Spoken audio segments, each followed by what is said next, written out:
Hello guys, kamusta kayo? Ito nga ganap namin ng Sunday. Yan. Ang init-init ngayon, tingnan nyo, tirik ang araw. Pero go pa rin kami kasi minsan lang kami pumunta dito dahil nga may kanya-kanyang buhay at busy din. So sa wakas nakarating nga kami. Ito nga si Kish, naglalakad nga kami neto. Ayan, for the payong nga ako at sobrang ramdam mo ng init at summer talaga ngayong February. Tapos, yan na uusap silang dalawa. Nag-aasaran na ata. Ito si Kuya Wistan at si Kish. Yan, ito yung bunso ko. Ewan ko bakit gumaganyan siya. Gusto na ata ng kasunod. Charot. So, ito na naman yung vlog ko or personal vlog for today. Medyo late na nga at talaga mahirap din mag-utay-utay ng video. Saka maraming ginagawa din. So, things pa rin at kahit pa nakakapag-upload for the memories. So, yan na nga. Nag-aasaran, naglalaro na sila dyan, diba? Ang sarap-sarap lang nila pagmasdan at ang sarap talaga maging bata. Syempre, wala kang iintindihin. So, ayan na nga yung paligid dyan. Napakaganda. Nakakawala ng stress kahit kaharap mo mga libingan, okay lang yan.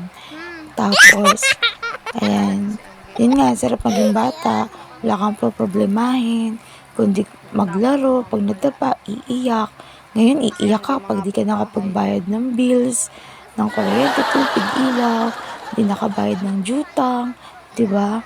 Pero pag bata ka lang, iisipin mo lang yung mga simpleng bagay na nakakapagpasaya sa'yo. Kaya sulitin lang nila talaga yung pagiging bata.